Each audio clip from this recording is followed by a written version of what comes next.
사무엘하 23장 1절부터 7절까지는 다윗이 마지막으로 남긴 말이고요. 8절부터 39절 마지막까지는 다윗과 함께했던 용사들에 관한 내용입니다. 저는 오늘 다윗이 마지막으로 남겼던 말에 대해서 살펴보려고 하는데요. 1절은 다윗에 대한 소개하는 구절이에요. 다윗은 자신을 향해서 어떻게 말하냐면 이새의 아들이었다. 높이 세워진 자였고 야곱의 하나님으로부터 기름 부음을 받은 자였고 이스라엘의 노래 잘하는 자였다. 이렇게 자기 자신을 소개하는데 다윗이 자기가 얼마나 대단한 존재인지 자랑하는 것이 아니라 자신이 태어나고 기름 부음을 받은 왕이 된 것 철저히 하나님으로부터 되어졌다는 것을 이렇게 말하라는 것이죠. 노래를 잘하는 것마저도 하나님이 하신 거예요. 내가 하나님으로부터 시작되어졌다는 것, 하나님이 내게 모든 것을 허락하셨다는 것, 다 주셨다는 것, 삶은 이렇게 시작되어야 되는 거죠. 다윗이 2절에서 하나님의 영이, 여호와의 영이 나를 통하여 말씀하시며 그의 말씀이 내 혀에 있도다, 이렇게 말을 하는데 다윗이 이 마지막 말은 하나님이 주셔서 하신 말이라는 거예요. 하나님의 영을 통하여서. 여러분, 누군가에게 어떤 말을 할 때 내 어떤 힘을 빌어서 내 감정과 생각으로 말을 하죠. 내 감정에 가지고 있는 그 생각, 내 감정이 나를 주도해 가니까 많은 부분을. 그런데 늘 그것에 의해서 우리가 끌려가는 것이 아니라 하나님의 영이 나를 통해서 말하게 하더라고. 그래서 오늘 우리가 만나는 사람들, 직장 속에서, 비즈니스 속에서, 또 가정과의 관계성 속에서 하나님이 내게 말씀하시도록, 그러니까 하나님이 말씀이 내 혀에 있도록, 굉장히 중요한 거예요. 제가 설교를 할 때도 이런 마음을 가져야 되지만 일상 속에서, 관계성 속에서 이렇게 고백하면서 하나님의 말씀을 구하는 것 굉장히 중요하죠. 다윗은 하나님의 영을 힘입어서 그 말씀이 그 혀에 있으므로 그 이스라엘 백성들에게 말을 하고 있는데 3절과 4절은 하나님께서 다윗에게 주셨던 말씀의 내용이에요. 어떤 말씀을 하셨냐면 이스라엘의 하나님이 말씀하시며 이스라엘의 반석이 내게 이르시기를, 이렇게 이야기를 하고 있어요. 이스라엘의 하나님이 말씀하셨다는 건 무슨 말이에요? 이스라엘의 하나님, 이스라엘과 언약을 맺으셨던, 이스라엘의 아버지, 이스라엘의 왕이신 하나님이 당신의 백성들에게 말씀하신다는 거죠. 이스라엘의 반석이라고 반석이 내게 이르셨다 이야기해요. 반석이라는 것은 흔들림 없이, 군사적으로 볼 때는 피하는 것이지만 또 오늘 이 반석이라는 이 단어는 흔들림 없이 불변하다. 하나님의 말씀은 신실하다라는 의미를 가지고 있죠. 그러니까 신실하신 하나님이 지금 다윗을 통해 말씀하고 있는 거예요. 다윗에게 뭐라고 말을 하냐면 이렇게 말을 하고 있어요. 공의로 다스리는 자, 하나님을 경외함으로 다스리는 자여. 다윗을 향해 이렇게 외치기도 하지만 다윗의 이제 후손들로 세워지는, 이후에 세워지는 왕들에 대한 말이기도 하고, 또 이거는 앞으로 세워질 이스라엘의 왕, 영원한 왕, 이제 온 세계 열방의 왕 예수 그리스도를 향하는 말이기도 해요. 그리고 오늘 믿음 안에 살아가는 우리 모든 왕 같은 제사장으로 살아가는 우리를 향한 말이기도 하죠. 그러니까 하나님을, 사람을 공의로 다스리는 자라는 이 이야기는 하나님 어떤 사람에게도 어떻게 할까요? 공정하게, 정의롭게, 정직하게 대해줘야 되는 거잖아요. 하나님의 왕으로 세워진 자는. 왜냐하면 내가 부정직하게 행했을 때 그 나라는 어떻게 할까요? 불의한 나라가 되는 거예요. 공정하게 대해주지 못하면 그 억울한 사람들이 정말 피눈물 나는 그런 세상이 되고 말잖아요. 그래서 공의로 다스려 가야 돼요. 그런데 여러분, 공의로 다스려 가면서 한편에 중요한 균형을 이루는 뭐냐면 하나님을 향해서는 항상 경외함을 가져야 된다. 사람을 향해서는 공의로워야 되지만 하나님을 향해서는 경외함을 가져야 된다. 무슨 말이에요, 여러분? 하나님 무서운 줄 알고 내가 어떤 부분에서 책임을 지고 다스려 가야 된다는 거예요. 우리의 가정에서, 우리의 일터에서, 교회에서, 또 하나님 나라에 살아가는 백성으로서 우리는 늘 하나님을 향해서는 이 마음을 잃지 않아야 된다. 하나님 두려워하는 마음. 이것이 하나님께 영광이 되는 것인지, 이것이 하나님 편에서 옳은 것인지, 늘 이런 편에서 서봐야 되는 거예요. 뭔가 결정을 해나갈 때 사람들을 향해서는 이게 사람들에게 어떤 불이익을 주는 것이 아닌가, 나의 이익을 취하기 위해서 사람들에게 함부로 하는 것은 아닌가, 공의를 생각해야 되겠죠. 그런데 이게 하나님 편에서 다시 한번 질문해 보는 거예요. 이게 하나님의 영광이 되는 걸까? 그래서 여러분, 신약에서 보면 너희가 무엇을 먹든지 마시든지 다 하나님의 영광을 위해서 하라는 거잖아요. 그 하나님의 영광을 위해서 한다고 할 때는 사람 편에서 이것이 다른 사람에게 유익이 되는가, 그리고 그러면서 나에게 유익이 되는가 살펴봐야 되는데, 그럼 정말 중요한 건 뭐냐면 하나님의 경외함으로 이것이 하나님께 영광이 되는 거냐, 옳은 것이냐, 이런 균형이 굉장히 중요해요. 이렇게 살아갈 때 이런 나라로, 여러분, 나라를 통치해가는 왕이 있을 때 나라는 어떻게 할까요? 가장 이상적인 공동체의 모습을 실현하게 돼요. 무슨 말이냐? 천국의 모습을 누리게 된다는 거예요. 이 땅에서. 하나님의 나라는 우리 안에 있다고 하잖아요.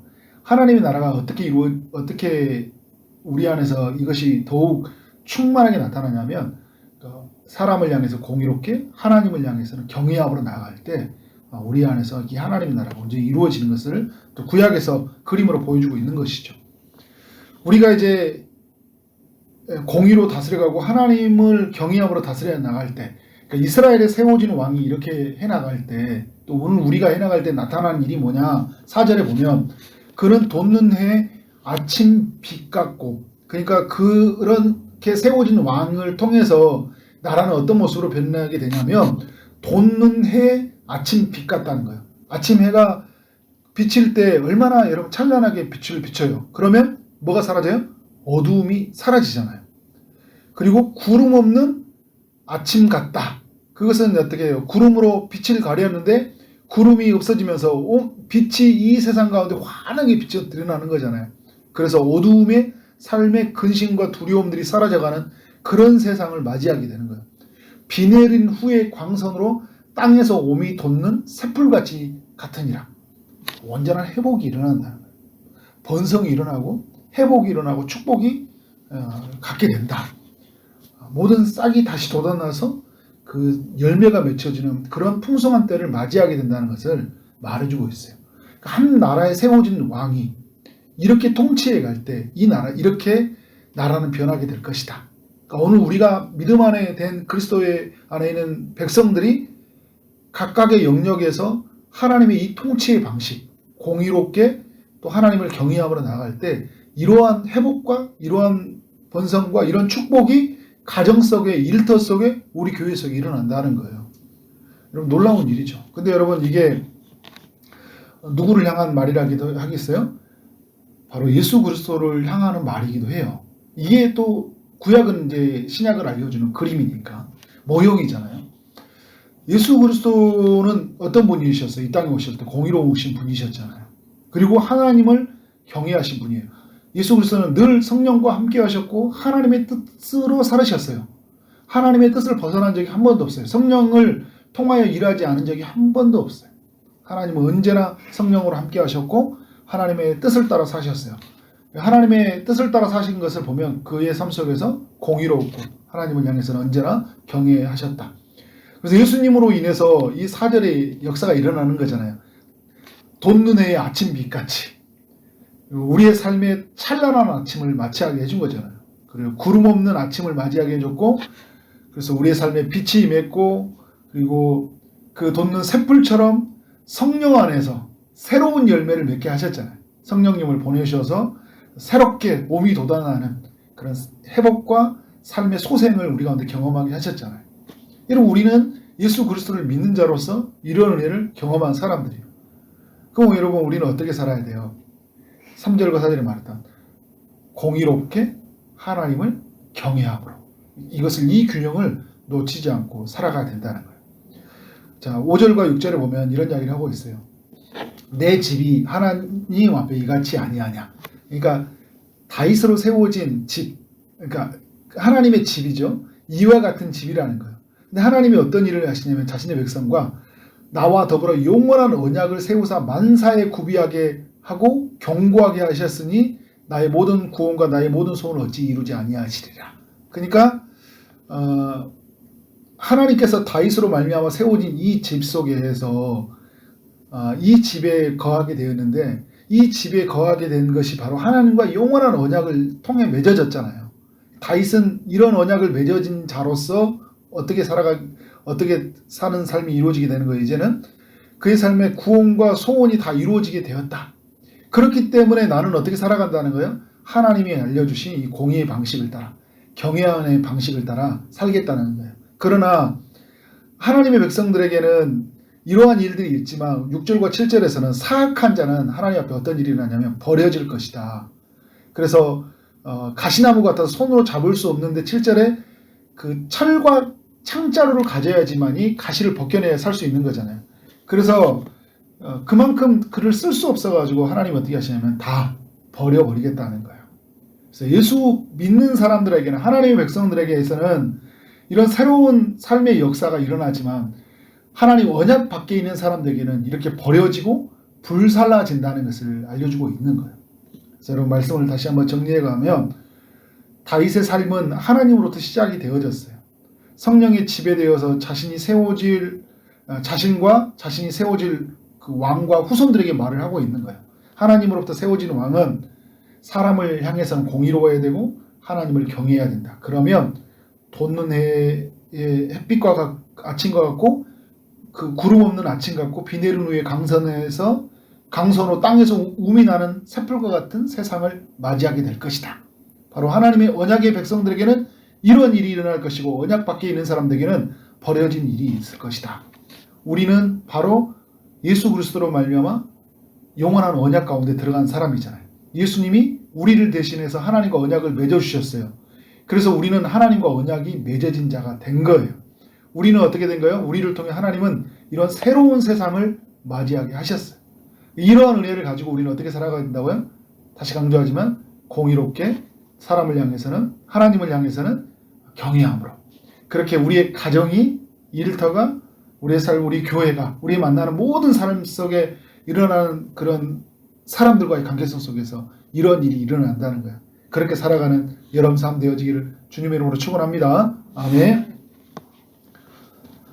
기도하도록 하겠습니다. 하나님 아버지, 오늘 또 사무엘하 23장을 통하여 우리에게 교훈하여 주시니 감사합니다.